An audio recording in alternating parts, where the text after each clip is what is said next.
Bad Apple, A Tale of Friendship, written and illustrated by Edward Hemingway. Mac was a good apple.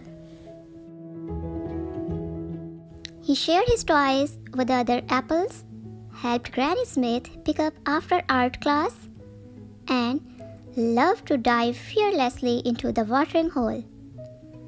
On a sunny day, Mac could bob for hours. On cloudy days, Mac would search for the perfect pillow of green grass and take a long nap. In his dreams, it was always sunny, but one day, as Mac lay sleeping, it began to rain. Soon, all the little creatures in the earth around him poked their heads out to look for higher ground. Some of them found safety under the large toadstools. Others crawled into stones and pebbles. But one small worm had another idea. When Mac woke up, he was covered in raindrops, and he was not alone. "You won't believe the dream I just had. A funny little worm was tickling me right here. And now I can't seem to get him out of your head.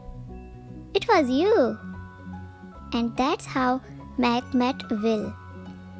Will showed Mac how to fly a kite, fly himself, and play in the dirt.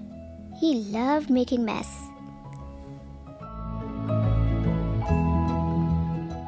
Mac took his new friend to the watering hole to clean off.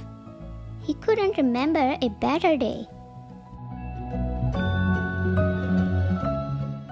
Until he took Will to the orchard. "Look at Mac! He's got worms." "Mac's a rotten apple." "I'm not rotten. I am quite sweet actually."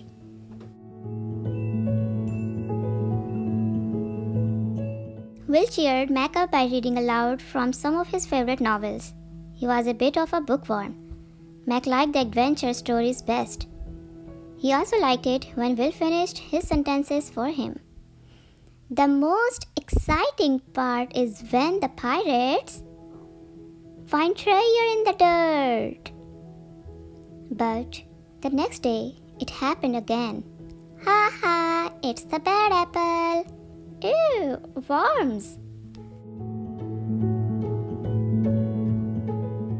And no one in the orchard would play with them. Not even the crab apples.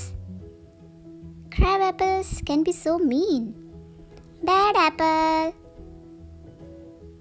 That night, the two friends sat alone on the grass without saying a word. In the morning, Will was nowhere to be found. "You are a good apple, Will."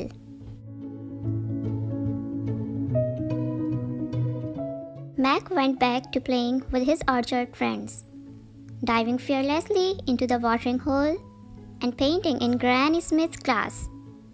But nothing was the same. There was a hole in Mac that he couldn't fill. Not a big hole, just a teeny tiny little, a small hole just big enough to fit. And nobody finished his sentences. Mac had to find Will. He searched low and high and in between, in the dirt, around the watering hole, and just when he had given up all hopes, he looked up in the sky.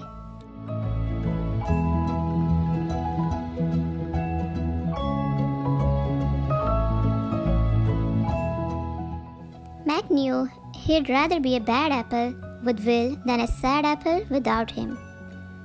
"I was hoping I could." "Help me turn the pages." "How did you know?"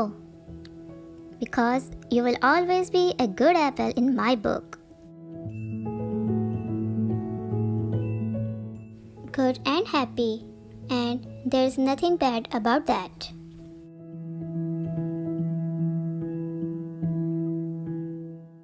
Thanks for watching and staying with me. Don't forget to subscribe.